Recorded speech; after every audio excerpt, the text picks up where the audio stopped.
لیکن اس پہ عمل نہیں وہ کر رہا. اسے ہم کہتے ہیں قرآن میں لکھا ہے ایاک نعبد و ایاک نستعین، صرف اللہ ہی کو پکار. وہ کہتا ہے نہیں، میرے بابے کہتے ہیں بابوں کو پکارو.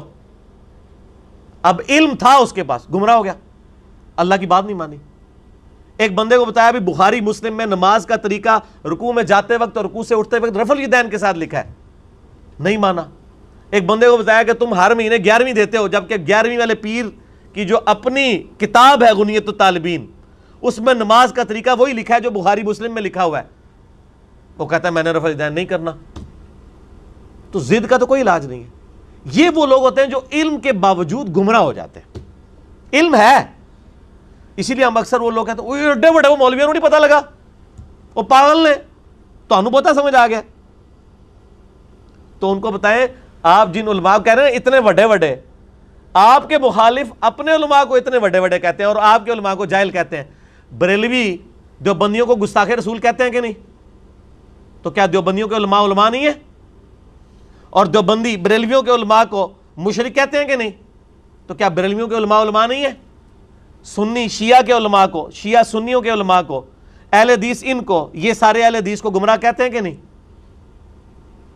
ہم کہتے ہیں شاید ساری صحیح کہہ رہے ہو، لگ ایسا ہی رہا ہے کہ آپ اپنے آپ کو کتاب و سنت کے سامنے پیش کرنے کے لیے تیار ہی نہیں ہو.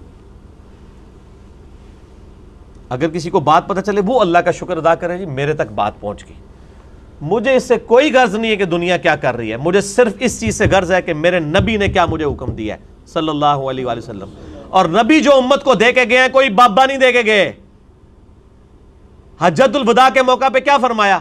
میں اپنے بعد تم میں 2 چیزیں چھوڑ کے جا رہا ہوں. کیا 2 بابے، 2 مولوی، 2 شیخ القرآن، 2 بزرگ، 2 صوفی؟ نہیں، کہا اللہ کی کتاب، اس کے نبی کی سنت. اس کو پکڑو گے ہدایت پہ رہو گے، اس کو چھوڑ دو گے گمراہ ہو جاؤ گے. تو دین تو یہ ہے. ایک بندہ آپ کو قرآن سکھا تو رہا ہے لیکن خود قرآن پہ عمل نہیں کر رہا، تو اس کا قرآن کا سکھانا کیا ہے؟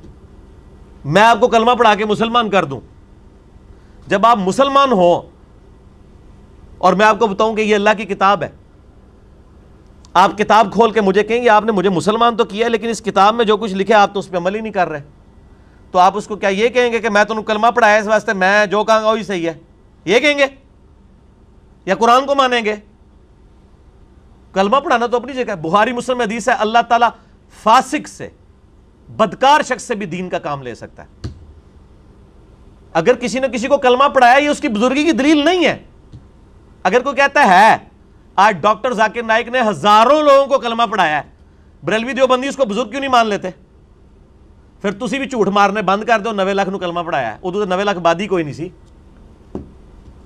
اگر آپ نے کلمہ پڑھانے کو کسی کی بزرگی ماننا ہے تو ڈاکٹر ذاکر نائک نے ہزاروں لوگوں کو کلمہ پڑھایا ہے نا، تو کیا بریلوی دیوبندی اور شیعہ مان لیں گے اسے بزرگ؟ تو سر بریلوی دیوبندی اگر اپنے بابوں کو کہتے ہیں اتنوں کو کلمہ پڑھایا تھا، تسی بھی اپنے بوجھے چ رکھو. پھر وہ کہنے کے نہیں جی کلمہ پڑھانے نال کیا ہوتا ہے تے وہ بد عقیدہ ہے نا، تو سر تسی بھی تواڈے کلمہ پڑھانے نال کیا ہوتا ہے؟ تواڈے بھی اگر بد عقیدہ نے تو کوئی فرق نہیں پڑتا. فرق کس سے پڑتا ہے؟ قرآن و سنت سے. اللہ کے نبی کے قدموں تک پہنچو، کسی بابے کے قدموں تک نہیں. اس لیے فرمایا تم میں 2 چیزیں چھوڑ کے جا رہا ہوں، اللہ کی کتاب، اس کے نبی کی سنت. قیامت تک کے لیے 2 چیزیں، جو اس پہ عمل کرے گا ہمارے سر کا تاج ہے، اور جو عمل نہیں کرتا گستاخ رسول ہے. اصل میں گستاخ وہ ہے. ٹھیک ہو گیا جی؟ آگے چلے.